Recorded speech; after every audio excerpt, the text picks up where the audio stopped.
ಪ್ರೇಮ್ ಹಾಗೂ ಧ್ರುವ ಸರ್ಜಾ ಈಗಾಗಲೇ ಕೆಡಿ ಸಿನಿಮಾ ಬಿಡುಗಡೆ ಯಾವಾಗ ಎಂಬುದನ್ನು ರಿವೀಲ್ ಮಾಡಿದ್ದಾರೆ. ಡಿಸೆಂಬರ್ನಲ್ಲಿ ಕೆಡಿ ಸಿನಿಮಾ ತೆರೆ ಕಾಣುತ್ತಿದೆ. ಚಿತ್ರರಂಗಕ್ಕೆ ಬಂದ 12 ವರ್ಷಗಳಲ್ಲಿ ಧ್ರುವ ಸರ್ಜಾ 4 ಸಿನಿಮಾಗಳಲ್ಲಿ ಮಾತ್ರ ನಟಿಸಿದ್ದಾರೆ ಎನ್ನುವ ಬೇಸರ ಕೆಲವರದ್ದು. ಇದೀಗ ಹೊಸ ಸುದ್ದಿಯೊಂದು ವೈರಲ್ ಆಗ್ತಿದೆ. ಬಾಲಿವುಡ್ಗೆ ಧ್ರುವ ಸರ್ಜಾ ಎಂಟ್ರಿ ಕೊಡುತ್ತಿದ್ದಾರೆ ಎನ್ನಲಾಗ್ತಿದೆ. ಬಹುನಿರೀಕ್ಷಿತ ವಾರ್ 2 ಚಿತ್ರದಲ್ಲಿ ಕನ್ನಡದ ನಟ ಬಣ್ಣ ಹಚ್ಚುತ್ತಾರೆ ಎನ್ನಲಾಗ್ತಿದೆ. ತೆಲುಗು ಮಾಧ್ಯಮಗಳಲ್ಲೂ ಕೂಡ ಇಂಥದ್ದೊಂದು ಸುದ್ದಿ ಹರಿದಾಡ್ತಿದೆ. ಜೂನಿಯರ್ ಎನ್ಟಿಆರ್ ಸಹೋದರನ ಪಾತ್ರದಲ್ಲಿ ಧ್ರುವ ನಟಿಸುತ್ತಾರೆ ಎಂದು ವರದಿಯಾಗಿದೆ. ಧ್ರುವ ಸರ್ಜಾ ಈ ಚಿತ್ರದಲ್ಲಿ ನಟಿಸುತ್ತಾರೆ. ಆ ಮೂಲಕ ಬಾಲಿವುಡ್ಗೆ ಎಂಟ್ರಿ ಕೊಡ್ತಾರೆ ಎನ್ನುವ ಬಗ್ಗೆ ಯಾವುದೇ ಅಧಿಕೃತ ಮಾಹಿತಿ ಲಭ್ಯವಾಗಿಲ್ಲ.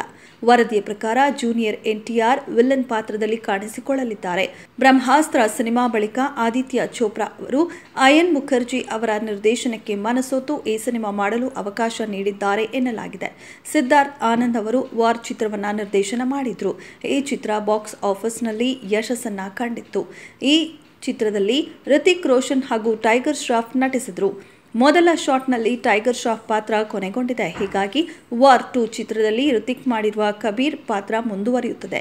ಜೂನಿಯರ್ ಎನ್ಟಿಆರ್ ಅವರು ತಮ್ಮ ಮೊದಲ ಬಾಲಿವುಡ್ ಚಿತ್ರಕ್ಕೆ ಇಷ್ಟು ದೊಡ್ಡ ಮೊತ್ತದ ಸಂಭಾವನೆ ಪಡೆಯುತ್ತಿರುವುದು ವಿಶೇಷ. ವಾರ್ 2 ಪ್ಯಾನ್ ಇಂಡಿಯಾ ಚಿತ್ರವಾಗಿದ್ದು ಉತ್ತರ ಮತ್ತು ದಕ್ಷಿಣ ಭಾಗದ ಸೂಪರ್ ಸ್ಟಾರ್ಗಳನ್ನು ಹೊಂದಿದೆ. ಕಿಯಾರಾ ಅಡ್ವಾಣಿ ಈ ಸಿನಿಮಾ ನಾಯಕಿ. ವಾರ್ 2 2025 ಆಗಸ್ಟ್ 14ರಂದು ಬಿಡುಗಡೆಯಾಗಲಿದೆ. ಈ ಚಿತ್ರದ ಕತೆ 1970ರ ದಶಕದಲ್ಲಿ ಸಾಗಲಿದೆ ಎಂದು ಹೇಳಲಾಗುತ್ತಿದೆ. ಟೈಟಲ್ ಟೀಸರ್ನಲ್ಲಿ ಧ್ರುವ ಸರ್ಜಾ ಮಾಸ್ ಆಗಿ ಕಾಣಿಸಿಕೊಂಡಿದ್ದಾರೆ. ಕೆವಿಎನ್ ಪ್ರೊಡಕ್ಷನ್ಸ್ ಸಿನಿಮಾವನ್ನು ನಿರ್ಮಾಣ ಮಾಡುತ್ತಿದೆ.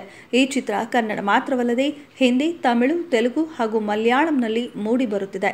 ಟೀಸರ್ ಪಂಚಭಾಷೆಯಲ್ಲಿ ಬಿಡುಗಡೆಗೊಂಡಿರುವುದು ವಿಶೇಷ.